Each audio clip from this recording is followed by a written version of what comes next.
মিঠুন চক্রবর্তীকে বলছি, যদি তোমার হিম্মত থাকে আমি চ্যালেঞ্জ ছুড়লাম, একটা বার করে দেখিয়ে দাও ভারতের কোন মুসলিম যুবক, ভারতের কোন মুসলমান নিজের ইসলামের ঝান্ডা নিয়ে গিয়ে কোন মন্দিরে নারায়ে তাকবীর বলে টাঙ্গিয়েছে।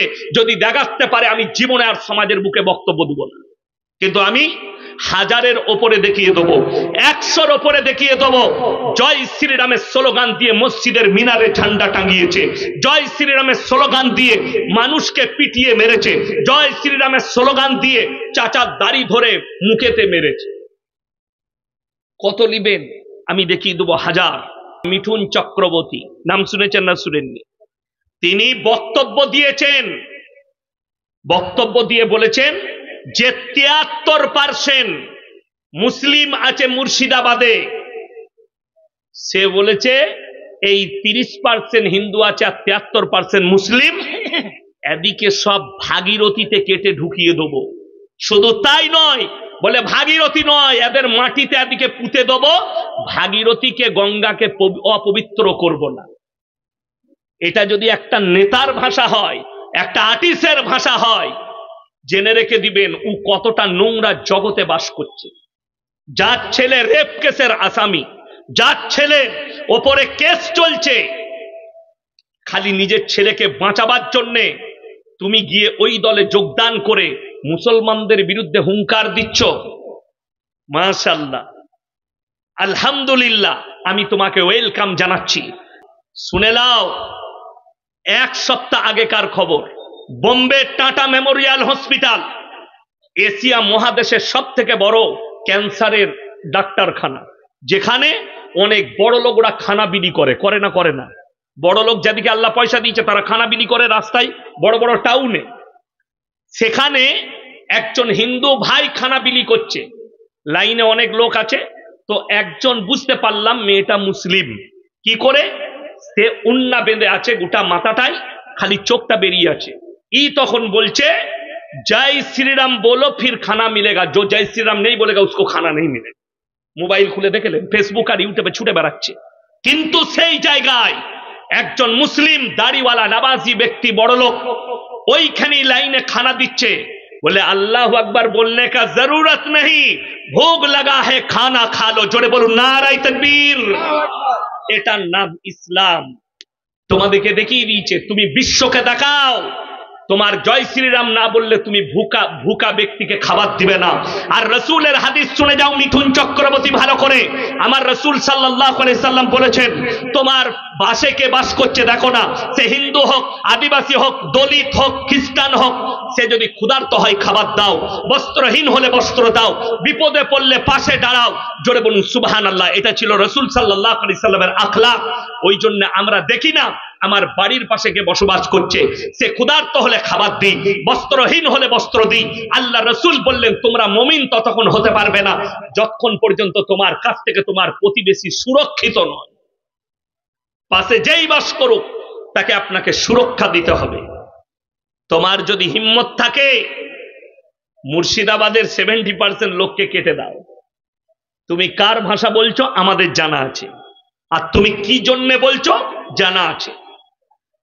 বড় কষ্টের বিষয়, ইসলামের বিরুদ্ধে যদি কেউ কথা বলে সে ওয়াই ক্যাটাগরির বডিগার্ড ভারতে পায়। ভারতের মাটিতে আপনারা অনেকে জানেন না, মকবুল ফিদা হোসেনকে ভারত ছাড়া করা হয়েছে দেবদেবীর নগ্ন ছবি আঁকার কারণে। মোবাইল খুলে দেখলেন, লন্ডনে আছে মকবুল ফিদা হোসেন, একজন মুসলিম ব্যক্তি, দেবদেবীদের নগ্ন ছবি এঁকেছিল, তাকে ভারত ছাড়তে হয়েছে। আর যদি মনে করেন এটাকে আমরা সাপোর্ট করি না, ইসলাম সাপোর্ট করে না কারো দেবদেবীর ন্যাংটো ছবি আঁকবে, তাকে ফাঁসি দেওয়া দরকার ছিল যে একটা ধর্মকে অপমান করেছে। কিন্তু দুঃখ লাগে এই দেশের প্রতি, এই দেশের আপনার রাজনীতিবিদদের প্রতি। তসলিমা নাসরিনের মতো হারামের আওলাদ দেহ ব্যবসায়ী ভারতে ঠাঁই পেয়েছে খালি রসুলকে গালি দেওয়ার কারণে, কোরআনকে গালি দেওয়ার কারণে তাকে গার্ড দিয়ে রেখে দিয়েছে। একজন বলছে আসাদ নূরকে কিছু বলুন, যদি হিম্মত থাকে তার ঠিকানাটা দে, কোথায় থাকে তাকে বলুন তো, যে তুমি প্রকাশ করছো না কেন নবীজিকে এত গালি দিচ্ছ আল্লাহকে, একবার খালি বলে দাও আমি অমুক জায়গায় আছি, কোন বাপের বেটা আছিস, আমার সঙ্গে দেখা কর। ওকে সেই বাপে জন্মই দেয়নি। আমি হারামের আওলাদ বলছি তসলিমা নাসরিনকে। অনেকজন মনে করছেন কেন, আমার কাছে দলিল আছে। কি আছে বললাম? দলিল। বইটার নাম লজ্জা, লেখক হচ্ছে তসলিমা নাসরিন। বইটার নাম কি বললাম? লজ্জা। এই লজ্জা বইয়ের তসলিমা নাসরিন নিজে লিখেছে। আমি আমার মাকে আমার চাচার মশারিতে দেখেছি। যার জন্মটা তার চাচা দিয়েছে, সে কি করে হালাল আওলাদ হলো? কথাটা বুঝতে পেরেছেন না পারেননি? সে তো হারামের আওলাদ। তাকে যারা সাপোর্ট করে তাদের জন্মটাও ঠিক এই ধরনেরই হয়ে আছে। অনেকজনের গায়ে লাগবে স্পষ্টবাদী লেখিকা। যদি স্পষ্টবাদী লেখিকা হয়, আল্লাহ রসুলের হাদিস, তুমি তোমার ভাই, তোমার মা বাপ, তোমার প্রতিবেশী কেউ যদি পাপ করে আর তোমার হাতে ধরে বলে ভাই পাপটা দেখে নিয়েছো, আমি জীবনে আর করবো না, ইস্তেগফার করছি, এটা তুমি কেউ কি বলো না? মুমিন ব্যক্তি সে যে দিলেতে গেঁথে রেখে দিয়ে কারো কাছে প্রকাশ করবে না। আল্লাহ তোমার হাদিসে আছে 10টা বড় গুনাহকে গোপন করবে কিয়ামতের দিন। যে নিজের মায়ের দোষটা কাগজে কলমে লেখে, সে কি করে চরিত্রবান হতে পারে লেখিকা? আমার ভাই, আল্লাহর কসম করে বলে যাচ্ছি, ইসলাম এই শিক্ষা দেয়নি। যদি বলেন সে তো মুসলিম ঘরে জন্ম নিয়েছে, নাজিয়া ইলাই খান মুসলিম ঘরে জন্ম নিয়েছে, ওই জন্য আল্লামা ইকবাল লিখেছেন ইস ঘর কো আগ লাগি ঘর কি চিরাগ সে। মুসলমান তোমরা নিজেদের ঘরে নিজেরা আগুন ধরিয়েছো। আপনার ছেলে কলেজে যায়, আপনার ছেলে ইউনিভার্সিটিতে যায়, আপনার ছেলে স্কুলে পড়ে, একদিন যদি ছেলে কামাই করে টিউশন, মা মারে না? মারে না? বাপ মারে না? মারে না? আপনি বাবা হয়ে বলেন যে আমি এত টাকা দিয়ে টিউশন রেখেছি, টিউশন কামাই, আমি এত টাকা দিয়ে স্কুলে পড়াচ্ছি, স্কুল কামাই, আপনার ব্যথা লাগে। হাই রে মুসলমান, 20 বছর বয়স হয়ে গেল, জীবনে এক ওয়াক্তের নামাজ পড়ে না। তুমি তোমার ছেলেকে কোনোদিন বললে না যে আজকে নামাজ না পড়লে তোমাকে ভাতই দেবো না? ঠিক বললাম না ভুল বললাম? কেউ বেটার উপরে অত্যাচার করে নামাজ না পড়ার কারণে? মেয়ে স্কুল থেকে এলো, মেয়েকে কবার বলেছে মা যে তুমি নামাজটা পড়ে নাও, জোহর কাজা হয়ে গেছে পড়ো, আসর পড়ে নাও, তারপরে তোমাকে খানা দিচ্ছি? মা জিজ্ঞেসই করে না। মেয়ে খানা খেতে বসেছে তো মোবাইল, মেয়ে শুচ্ছে তো মোবাইল, মেয়ে বসে আছে তো মোবাইল, মোবাইলে আসক্ত হয়ে গেছে। কেন? বেঈমান কাফেররা জাল ছুড়েছে আপনার উপরে, আপনি সেই জালেতে ফেঁসে গেছেন। আমাদের কম ফেঁসে গেছে, এই জাল থেকে বেরোনো বড় মুশকিল হয়ে দাঁড়িয়েছে, বড় মুশকিল। কেন? বেঈমান কাফেরদের মেহনতি হচ্ছে এদিকে কোরআন থেকে বিচ্ছিন্ন করে দাও, রাসূলের হাদিস থেকে বিচ্ছিন্ন করে দাও, এদিকে উলামা থেকে বিচ্ছিন্ন করে দাও, এদিকে মাদ্রাসা মসজিদ থেকে বিচ্ছিন্ন করে দাও। আমার বর্ধমানের কথা বলছি, আমার এক ছাত্র ইমামতি করে। আমি বললাম মসজিদে কটা মুসল্লি? বলছে হুজুর দুটো।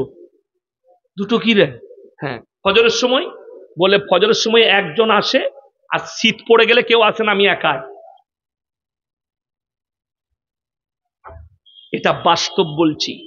ফেসবুকে দেখবেন, ফেসবুকের মুসলমান আলাদা আর অরিজিনাল মুসলমান আলাদা। ফেসবুকের মুসলমান নামাজ এক ওয়াক্তের পড়ে না, কিন্তু ফেসবুকে লিখছে আমাদের বুকটা ফেটে গেল, বাবরি মসজিদ ভেঙে গেল। তুমি কাঁদছো বাবরির জন্য, আর তোমার মসজিদ কাঁদছে তোমার জন্য, তুমি জীবনে নামাজ পড়তে যাও না। এটাই হচ্ছে দুঃখের, এটাই হচ্ছে বেদনা। অথচ রাসূল সাল্লাল্লাহু আলাইহি সাল্লামের হাদিস, যার নামাজ নেই তার মধ্যে ইসলাম নেই, যার নামাজ নেই তার মধ্যে ইসলাম নেই। আমাদের দেশের অনেক লোক আছে জানেন, ভালো লোক। কেমন ভালো লোক? তারা বলে আমরা নামাজ না পড়তে পারি, আমার মতো ভালো লোক গ্রামে নাই। এরকম মাল আছে না নাই? গাধা আছে, নামাজ পড়ে না, কিন্তু বলে আমার মতো ভালো লোক পাবি না। তাদের জন্য মারাত্মক কোরআনের উপদেশ। যারা এটা ভাবেন, বাস্তব কথা বলে যাচ্ছি, এমন লোক আছে সব ভালো কাজ করেছে কিন্তু জীবনে নামাজ রোজা করে না। কথাটা বুঝতে পেরেছেন না পারেন? নামাজ রোজা করে না। আপনারা জানেন